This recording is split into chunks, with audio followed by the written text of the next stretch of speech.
Yeah, now you can show this, Zach. Oregon's natural spaces feel off limits to Black people, we are told. This is OPB, so this is Oregon Public Broadcasting, Oregon's NPR station.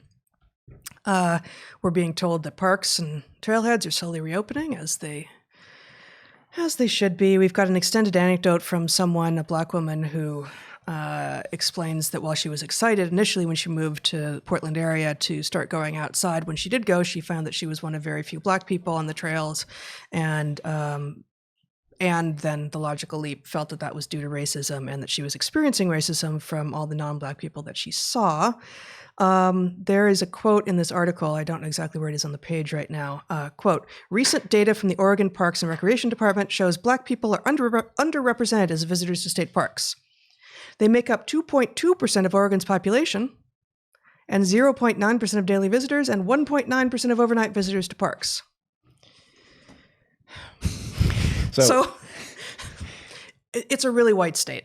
Whole Pacific Northwest is really, really, really white, right? 2.2% of the population is Black. That's about 1 in 50. Therefore, even if there was exact representation, due to race, on the trails, only 1 in 50 people you'd see would be Black. You'd still feel like you were rare because you are. And that may be due to other issues that might need addressing, but that has nothing to do with whether or not the trails don't have enough Black people on them. Overnight visitors, 1.9% versus 2.2 total. That doesn't look far off at all. 0.9% of daily visitors.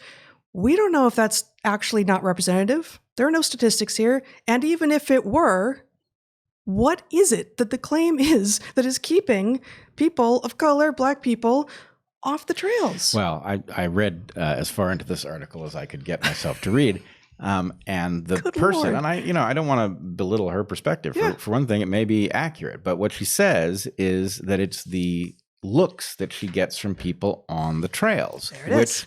The problem is we're now in the evergreen paradigm, which is, okay, that claim in and of itself could mean that you're getting looks that mean something, or it could mean that you're getting looks but you're misinterpreting them, or it could be that you're not getting looks and you're imagining it. We have no way of knowing. You would have to test this somehow. But the thing that's getting me is, I don't know where it is, somewhere in one of our early live streams, I used this exact example to prove that the fact of a disparity in representation does not mean that it's racism, right? You will find Blacks underrepresented in recreational cycling, for example. Yes. I've worked in a bike shop. Is that because bike shops are in some way reluctant to sell bikes to Black people? No, bike shops are inhabited by liberals who probably, if anything, would feel extra good about doing so. So it's not the bike shops. I've never seen any evidence that a bike lane was racist.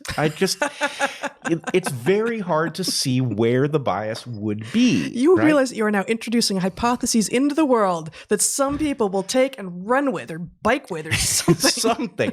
But look, let's be honest about this, and let's steelman the position. I actually do think there's racism somewhere in these biases, right? In which biases? The biases that we would see racially on trails or bike lanes or something, right? Okay. Like, the racism is way, way, way, way, way upstream. Okay. It has to do with differential access. In other words, why do you and I end up on trails, right? We came from families who did this. Where did the families get this idea? Well, it was in the culture of those families that, they neither of them came from privilege, but there was a certain amount of access. There was a certain amount of expectation. And the point is, different people end up valuing different things. Now, I think it'd be great if people spent more time outdoors, irrespective of who they were, right? I think we need more outdoor space in order to make that better, right? So that you can actually get away from people, given the huge population of the planet. But the fact that there may be some differential access issue that has kept some populations farther away from trails does not mean that there's anything about those modern day trails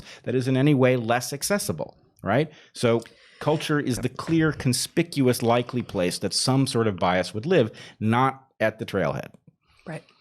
And it's also true, and this is also a point that we've made multiple times before, that when you get looks that don't seem right and that aren't the looks that you were hoping for or expecting, you can think of yourself and what demographic markers you have and imagine that it is due to the ones that are most likely to have bias against them in the population. And sometimes that will be true.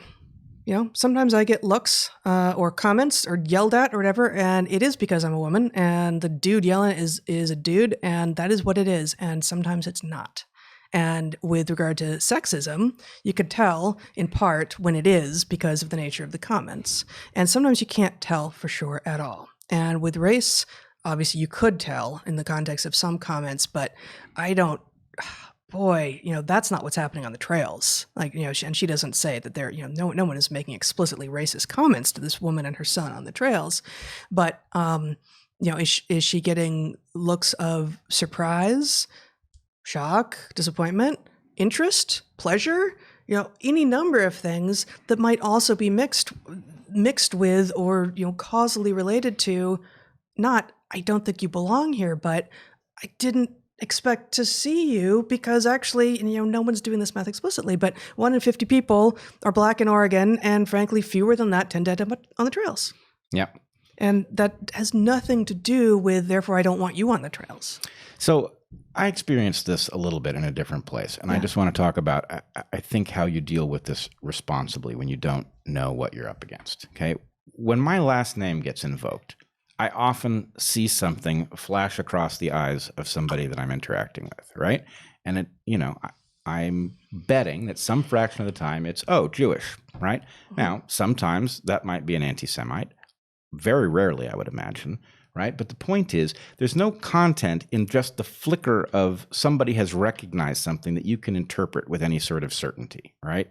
So you have to file it agnostically. What was that? I don't know. And I assume it's nothing. And even if it was some sort of mild anti-Semitism or suspicion or something that somebody harbors, what happens next is the interaction likely overwhelms whatever prejudice they walked into it with. And, we know this. We know that what addresses prejudice successfully is interaction.